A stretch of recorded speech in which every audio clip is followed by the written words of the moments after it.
దేవుని నామానికి మహిమ కలుగును గాక. దేవుడు ఇచ్చిన మహాకృపను బట్టి, ఈ యూట్యూబ్ ఛానల్ని బట్టి, యూట్యూబ్ ఛానల్ని దేవుడు ఈ రీతిగా వాడుకుంటున్న విధానాన్ని బట్టి, యూట్యూబ్ ఛానల్లో పరిశుద్ధాత్మ దేవుడు మాకు ఈ రీతిగా అవకాశం ఇచ్చిన దేవాది దేవునికి మహిమ కలుగును గాక. ఈ ఛానల్ని వీక్షిస్తున్న ప్రతి ఒక్క విశ్వాసికి పేరు పేరున హృదయపూర్వకమైన వందనాలు చెల్లిస్తున్నాను. మనమందరము కూడా ఆరాధన వాక్యంలోనికి వెళ్ళబోతున్నాము కాబట్టి ఈ దినాన్న మీరందరూ కూడా నాతో పాటు కలిసి ప్రార్థనలో ఏకీభవించండి. తర్వాత మనము దేవుణ్ణి ఆరాధించుకుందాం. అందరూ కూడా నాతో పాటు కళ్ళు మూసుకొని ప్రార్థనలో ఏకీభవించండి. Thank you Lord. పరిశుద్ధాత్మ నీకు వందనాలు, స్తోత్రాలు. ప్రభువా, మిమ్మల్ని ఆహ్వానిస్తున్నాము నాయన. మా శక్తి చేతనైనను, మా బలము చేతనైనను, మా జ్ఞానము చేతనైనను ఏది కూడా కాదు, కానీ మీ ఆత్మ ద్వారా మాత్రమే ఇక్కడ ఈ లైవ్ కార్యక్రమము మీరు జరిపించమని ప్రార్థిస్తున్నారు నాయన. మీ ఆత్మ నడిపింపు మాకు కావాలి ప్రభువా. మీ సహాయం మాకు కావాలి. పూర్తి సమయాన్ని మీకు ఇస్తున్నాము నాయన. యేసయ్యా, మా శక్తి చేత ఏది జరగదు నాయన. మా సొంత ఆలోచన చేత ఏది జరగదు. కేవలము మీ ఆత్మ సహాయం మాకు కావాలి ప్రభువా. నీకే కృతజ్ఞతాస్తుతులు, స్తోత్రాలు చెల్లిస్తున్నాము నాయన. ఈ దినం నాయన మిమ్మల్ని ఆరాధించుకున్నటకు మాకు ఇచ్చిన ఈ యొక్క కృపను బట్టి నీకు స్తోత్రాలు చెల్లిస్తున్నాను. మమ్మల్ని చూచుచున్న దేవుడు నాయన, నీకు వందనాలు, కృతజ్ఞతాస్తుతులు చెల్లిస్తూ మిమ్మల్ని ఆరాధిస్తుండగా మీ నామానికి మహిమకరంగా ఈ ఆరాధన జరిపించమని యేసు క్రీస్తు నామంలో అడుగుచున్నాం తండ్రి. ఆమేన్, ఆమేన్, ఆమేన్. మనమందరం కూడా ఈ యొక్క ఒక పాట పాడుకొని దేవుడి నామాన్ని గణపరుస్తాం. Thank you Jesus. మనమందరం కూడా పాట పాడొచ్చు, దేవుడి నామాన్ని గణపరుస్తాం. స్తోత్రం. అందరూ కూడా చప్పట్లు కొడుతూ ఆ పరిశుద్ధాత్మ దేవుణ్ణి, ఆ సర్వోన్నతుని మనము ఆరాధించడానికి దేవుడు మనకి ఈ రీతిగా ఇచ్చిన సమయాన్ని బట్టి, ఈ విలువైన సమయాన్ని బట్టి ఆయనకి పూర్తిగా ఆయనకి లోబడి దేహాత్మ శరీరములను ఆయనకి సమర్పించుకొని మనపూర్వకంగా మనం ఆరాధన చేద్దాం. స్తోత్రము.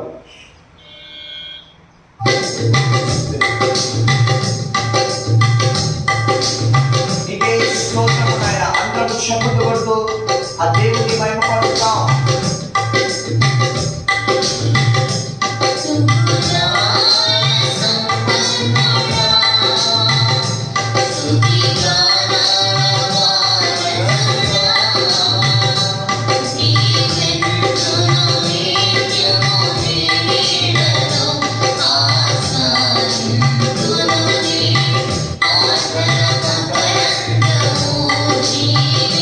Good.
యేసయ్యా, నీకే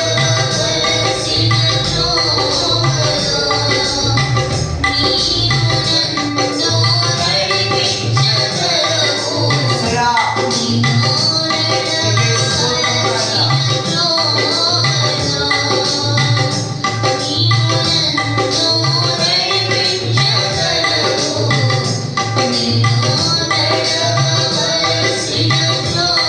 నాయనా.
ఒక అదృశ్యమైన వ్యక్తిగా ఆయన మన మధ్యలో సంచరిస్తున్నాడు. యేసయ్యా నీకే స్తోత్రం. నీ సన్నిధిని బట్టి వందనాలు చెల్లిస్తున్నాను. మీరు మా మధ్యలో ఉన్నారు ప్రభువా, నీకు స్తోత్రము. మీరు మమ్మల్ని చూస్తున్న దేవుడవు నాయనా, నీకు వందనాలు చెల్లిస్తున్నాను. నీకే స్తోత్రము ప్రభువా. ఈ ఆరాధన అంతా కూడా నాయనా మీకే సమర్పించుకుంటూ యేసుక్రీస్తు నామములో అడుగుచున్నాము తండ్రి. ఆమేన్, ఆమేన్, ఆమేన్. అందరికీ ప్రైజ్ ది లార్డ్.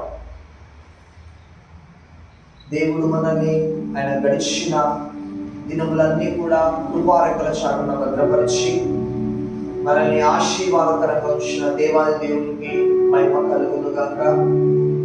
మనము ఈ దినము వర్తమానంలోనికి వెళ్దాము. అందరూ బైబిల్ గ్రంథం తెరిచినట్లయితే ఎఫెసీయులకు రాసిన పత్రిక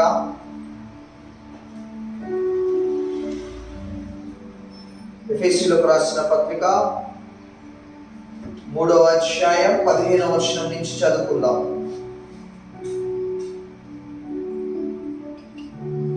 మీరు అంతరంగ పురుషుని యందు శక్తి కలిగి ఆయన ఆత్మ వలన బలపరచబడినట్లుగాను, క్రీస్తు మీ హృదయంలో విశ్వాసము ద్వారా నివసించినట్లుగాను తన మహిమైశ్వర్యం చొప్పున మీకు దయచేయవలనని, మీరు దేవుని సంపూర్ణత యందు పూర్ణులవునట్లుగా ప్రేమ యందు వేరుపారి స్థిరపడి సమస్త పరిశుద్ధులతో కూడా దాని వెడల్పు, పొడవు, లోతు, ఎత్తు ఎంతో గ్రహించుకొనుటకు, జ్ఞానమునకు మించిన క్రీస్తు ప్రేమ తెలుసుకొనుటకు తగిన శక్తి గల వారు కావాలని ప్రార్థించుచున్నాను.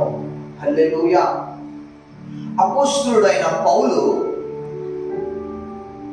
దేవుడు కృపను బట్టి అతడు ఎన్నో సంఘాలను ఏర్పాటు చేస్తున్నాడు.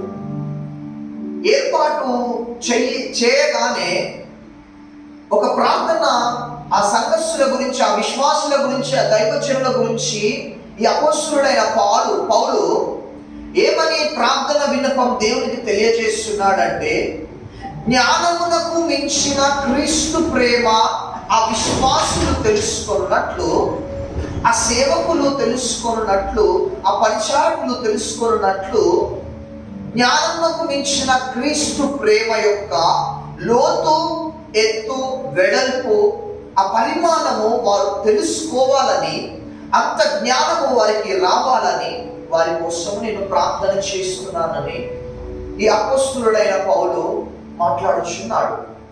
మనం ఇక్కడ గమనించినట్లయితే దేవుని యొక్క ప్రేమ మనమందరము చదువుకుంటాం. దేవుడు ప్రేమ స్వరూపి, ఆయన కనికర పూర్ణుడు, ఆయన ప్రేమ చాలా గొప్పది, ఆయన మన కోసం మరణించినాడని మనం అంతవరకే చాలా మంది తెలుసుకుంటూ ఉంటారు. కానీ కుటుంబంలో పరిస్థితులను బట్టి, పరిస్థితుల ప్రభావాన్ని బట్టి, సమస్యలను బట్టి దేవుని ప్రేమను కూడా ఎవరు గుర్తించకుండా ఎంతో మంది దేవునికి దూరం అయిపోయిన వాళ్ళు, దేవుని అపార్థం చేసుకున్న వాళ్ళు చాలా మంది ఉన్నారు.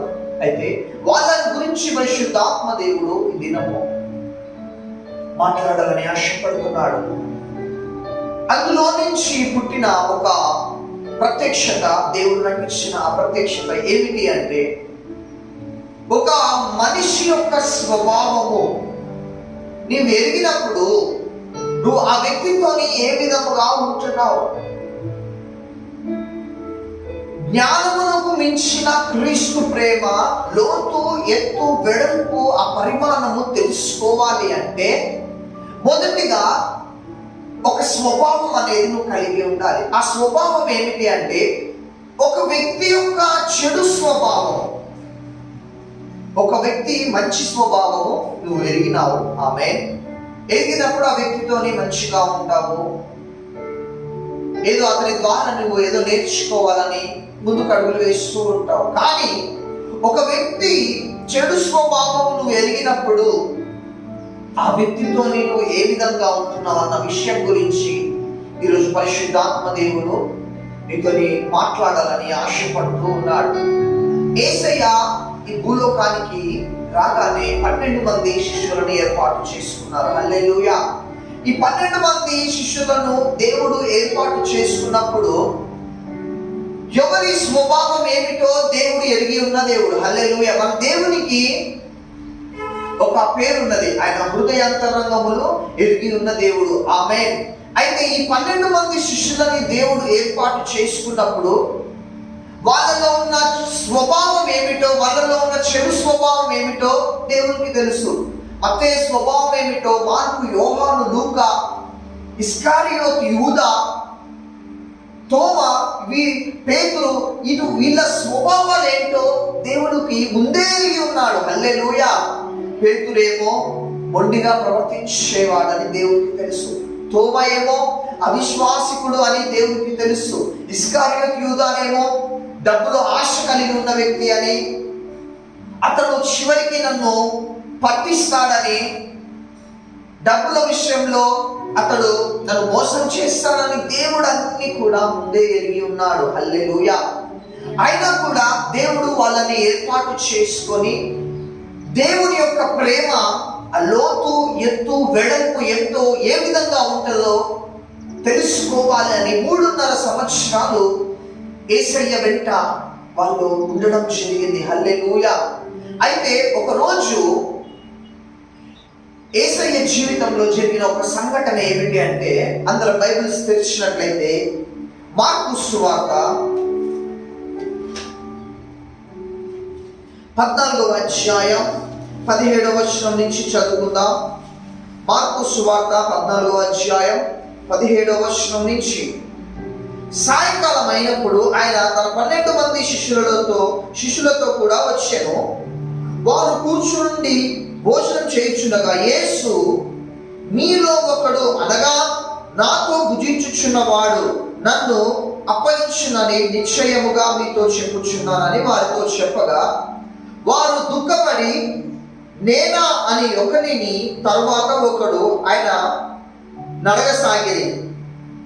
అందుకు ఆయన 12 మందిలో ఒకడే అనగా నాతో కూడా పాత్రలో చేయు ముంచువాడే నిజముగా మనుష్య కుమారుడు ఆయనను గురించి వ్రాయబడినట్లు పోచున్నాడు. అయితే ఎవరి చేత మనుష్య కుమారుడు అప్పగింపబడుచున్నాడు, ఆ మనుష్యునికి శ్రమ, ఆ మనుషుడు పుట్టి ఉండని ఎడల వారికి మేలనేను. హల్లెలూయా. చూడండి, యేసుక్రీస్తు ప్రభు శిష్యులు అక్కడ 12 మంది ఉన్నారు. జాగ్రత్తగా గమనించి 12 మంది అక్కడ ఉన్నారు. ఆ 12 మందిలో యేసు ప్రభువుని ఎవరు అప్పగిస్తారో దేవుడికి తెలుసు. కానీ అతని యొక్క బలహీనత ఎప్పుడు కూడా, ఏనాడు కూడా మిగతా 11 మంది శిష్యులకి వేలు పెట్టి చూపించలేదు. హల్లెలూయా. ఈ విషయాన్ని మీరు గమనించాలి. యేసయ్య చేసినది ఏమిటి అంటే, ఇస్కారియోతు యూదానే తెలుసు దేవునికి, కానీ ఇండైరెక్ట్ గా 11 మంది శిష్యులకి మీలో నన్ను ఒకడు అప్పగిస్తాడు అని మాత్రమే యేసయ్య చెప్పినాడు. కానీ ఇస్కారియోతు యూదా మాత్రమే నన్ను అప్పగిస్తాడని వేలు పెట్టి ఎప్పుడు కూడా యేసయ్య చూపించలేదు. పేతురు అబద్ధం ఆడతాడని వేలు పెట్టి ఎప్పుడు కూడా చూపించలేదు మిగతా 11 మందికి. హల్లెలూయా. మనం ఇక్కడ గమనించినట్లయితే దేవుడు చూడండి మనల్ని ఎంత ప్రేమిస్తూ ఉన్నాడో.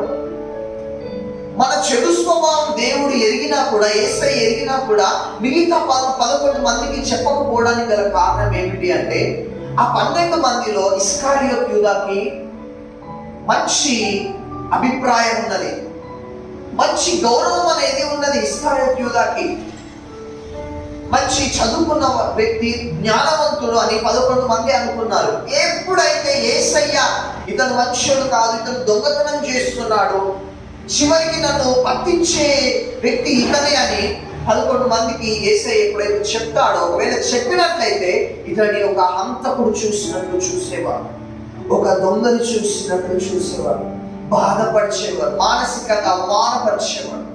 అతనికి ఇచ్చే గౌరవము అతనికి ఇవ్వరు, అతన్ని దూరం పెట్టేవాడు. ఆ విధంగా ఇస్కారియోతు యూదా యొక్క జీవితం ఆ విధంగా ఉంటుందని దేవుడు ఎరిగి అతనిలో ఉన్న బలహీనత ఏనాడు కూడా 11 మంది శిష్యుల దగ్గర దేవుడు పట్టబయలు చేయలేదు. హల్లెలూయా, ఆమేన్, హల్లెలూయా. మనము ఇందులో తెలుసుకోవాల్సింది ఏమిటి అంటే, దేవుడు యొక్క స్వభావము చూడండి. నీ గురించి, నా గురించి, నీ రహస్య పాపము గురించి దేవుడికి అన్నీ తెలుసు. అయినా కూడా నిన్ను దేవుడు ప్రేమిస్తున్నాడు. హల్లెలూయా. అయినా కూడా నీ ఎడల దేవుడు కృప చూపుతున్నాడు, నిన్ను ఆశీర్వదిస్తూ ఉన్నాడు, ముందుకు వస్తూ ఉన్నాడు. ఈ దినాలలో నువ్వు తెలుసుకోవాల్సిన విషయం ఏమిటి అంటే, ఒకరి గురించి, ఒకరి స్వభావము, చెడు స్వభావము నీవు ఎరిగినప్పుడు, హల్లెలూయా, ఒకరి చెడు స్వభావము నువ్వు ఎరిగినప్పుడు, అతని యొక్క బలహీనత నువ్వు ఎరిగినప్పుడు, మిగతా వ్యక్తుల ద్వారా అతన్ని బ్యాక్ చేయడము క్రీస్తు స్వభావము కాదు అని నేను క్లియర్గా చెప్తున్నాను. అది దేవుని యొక్క స్వభావము కాదు, అది దేవుని మనస్తత్వము కాదు. మనం చూసినట్లయితే ఈ ప్రస్తుత దినాలలో చాలా మంది క్రైస్తవ విశ్వాసులు ఒకరి గురించి తప్పుగా మాట్లాడడము, ఒకరి గురించి నెగిటివ్గా మాట్లాడడం బాగా అలవాటు చేసుకున్నారు. ఇద్దరు కూర్చోగానే మీరు మంచి ప్రార్థన పడలే, మందిరానికి వెళ్ళేవాళ్ళే, వాక్యం చదివేవాళ్ళే, కానీ నలుగురు ఒక చోట కూడగానే ఒక వ్యక్తి గురించి మీరు తప్పుగా మాట్లాడుతూ ఉన్నారు, ఒక వ్యక్తి గురించి కించపరిచేటట్లు మాట్లాడుతున్నారు, ఒక వ్యక్తి గురించి ఆ వ్యక్తి చెడు స్వభావం తెలవగానే అతన్ని దూరం పెడుతున్నావు, అతన్ని బాధ పెడుతున్నావు, అతన్ని అవాయిడ్ చేస్తున్నావేమో, నీ జీవితంలో ఈ విధంగా నువ్వు చేస్తున్నావేమో. బిడ్డ, అది దేవుని యొక్క స్వభావము ఎన్నటికీ కూడా కానే కాదు. దేవుని యొక్క స్వభావం ఏమిటి అంటే, ఒక వ్యక్తి గురించి ఎరిగినప్పుడు, అతని చెడు స్వభావం, అతని బలహీనత ఎరిగినప్పుడు, ఒక క్రీస్తు బిడ్డగా నీవు చేయవలసిన పని ఏమిటి అంటే, ఆ వ్యక్తి కోసం ప్రార్థన చేయడం.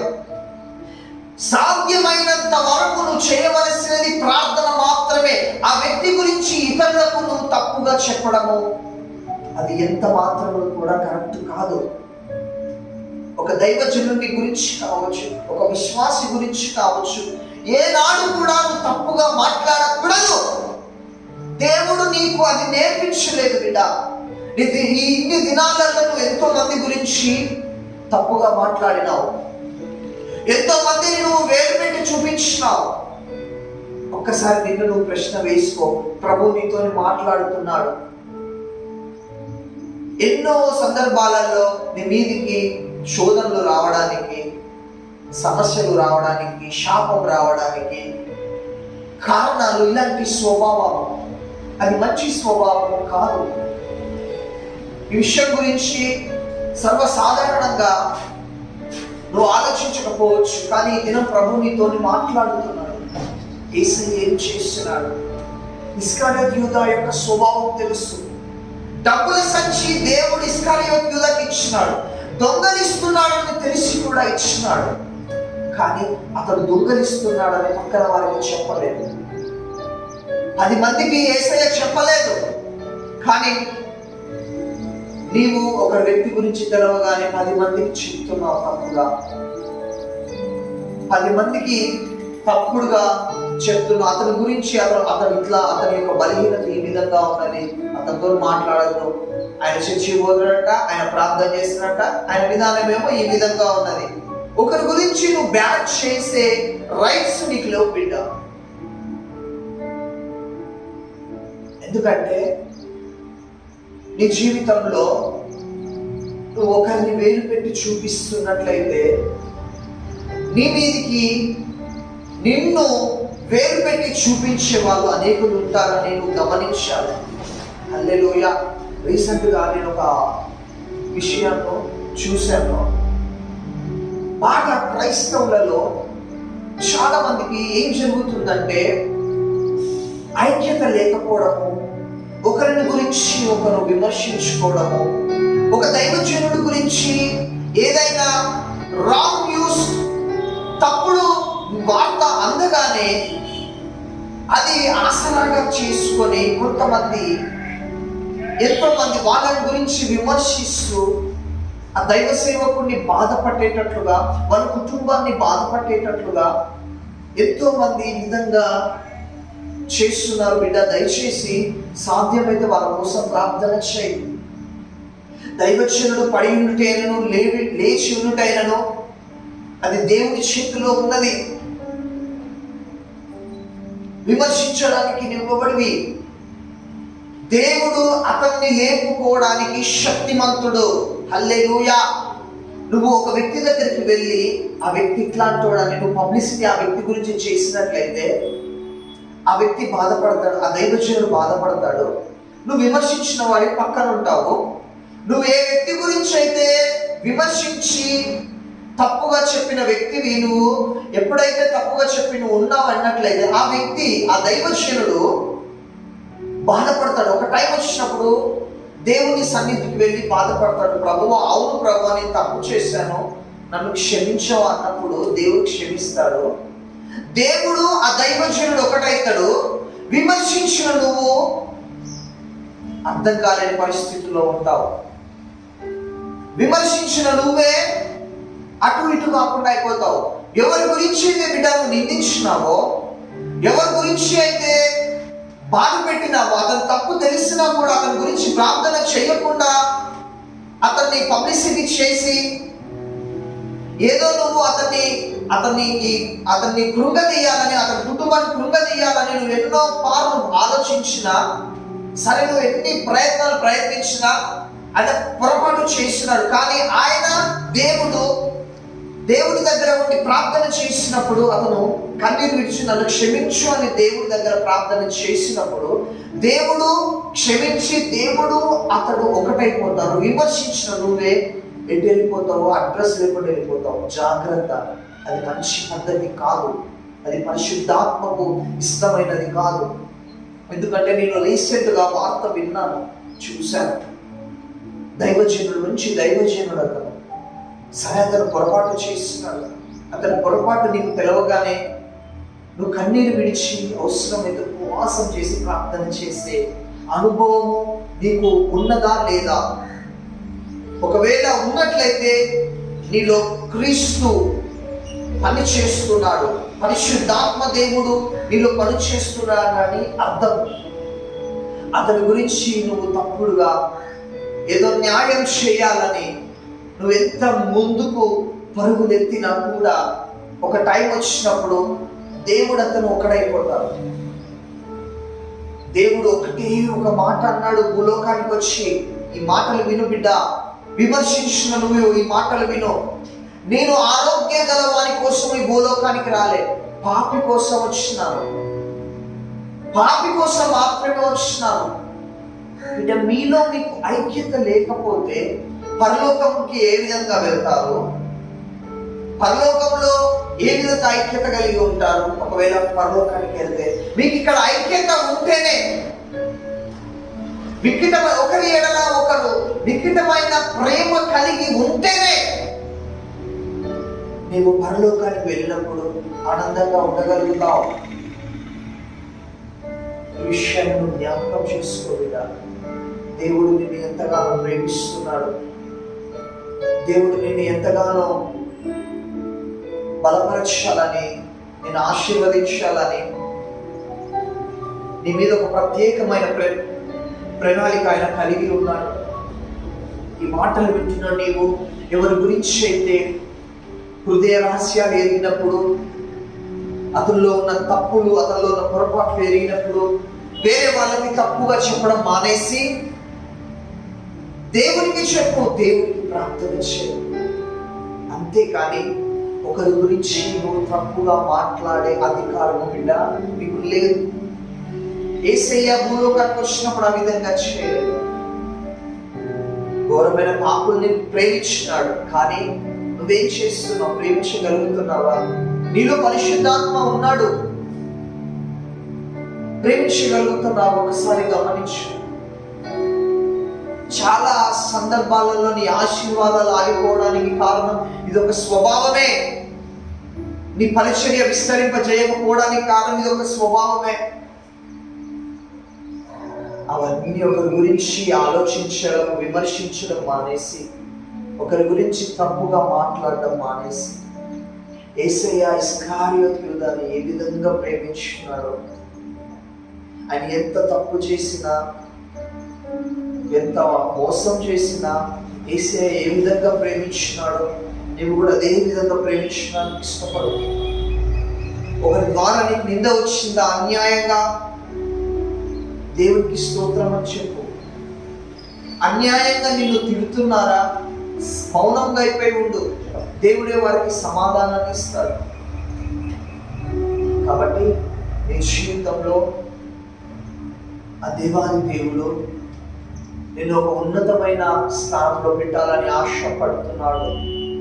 కాబట్టి నీ స్వభావం ఇంకా కూడా మార్చుకోవాలని అనుకున్నట్లయితే ఇప్పుడే మోకరించు. దేవా, నీ ప్రేమ యొక్క లోతు, ఎత్తు, వెడల్పు ఏమిటో తెలుసుకున్నటకు ఆ ప్రేమ నాలో యాక్టివేట్ కావాలని ప్రార్థన చేసుకో. దేవుని యొక్క ప్రేమ లోతు, ఎత్తు నువ్వు తెలుసుకునే ప్రయాసం నీకు ఉన్నట్లయితే ఒకరి యొక్క చెడు స్వభావం నువ్వు ఎరిగినప్పుడు అయినప్పుడు వాళ్ళను నువ్వు ప్రేమిస్తావు. హల్లెలూయా. చప్పట్లు కొట్టి దేవుని మహిమపరుద్దాం. అందరూ కూడా నాతో పాటు కళ్ళు మూసుకొని ప్రార్థనలో ఏకీభవించు. పరిశుద్ధుడా, నీకు స్తోత్రాలు, వందనాలు చెల్లిస్తున్నాను. ఆశ్చర్యకరుడా, నీకు స్తోత్రాలు నాయనా. ఇదిగో నాయనా, ఈ దినము వర్తమానము ద్వారా బిడ్డలతో నీవు మాట్లాడిన విధానాన్ని బట్టి నీకు స్తోత్రాలు చెల్లిస్తున్నాను. ఈ దినం నాయనా వాక్యం వారి హృదయంలో నిలిచి ఉండేలాగున సహాయం చేయండి. ఇదిగో నాయన సహోదర ప్రేమతోని ఈ ప్రేమ యొక్క లోతు, ఎత్తు, వెడల్పు, దాని పరిమాణం తెలుసుకున్నటకు జ్ఞానంలో మించిన క్రీస్తు ప్రేమ ఎరుగునట్లు, ఇదిగో నాయన ఒక చెడు స్వభావం ఎరిగినప్పుడు అయినప్పుడు వారితో ప్రేమగా ఉండి వారి కోసము ప్రార్థన చేసే అనుభవంలో ఈ బిడ్డలు ఉండాలి ప్రభువా. ఎవరిని విమర్శించడానికి కానీ, ఎవరిని తీర్పు తీర్చడానికి కానీ, ఎవరిని నిందించడానికి కానీ అటువంటి ఆత్మ, అటువంటి దురాత్మ వాళ్ళలో పనిచేసినట్లయితే వారిని కాల్చివేసి ఈ దినము చెప్పిన వర్తమానం అనుసంధానంగా బిడ్డలు నడుచుకునే కృపను మీరు దయచేయమని ప్రార్థిస్తూ నజరేయుడైన యేసుక్రీస్తు నామములో అడుగుచున్నాం తండ్రి, ఆమేన్. ఈ యొక్క వర్తమానం ద్వారా నువ్వు దీవించబడినట్లయితే అనేకులకు షేర్ చేయి. తద్వారా దేవుడు మిమ్మల్ని, మీ కుటుంబాన్ని దీవించి ఆశీర్వదించును గాక. Praise the lord.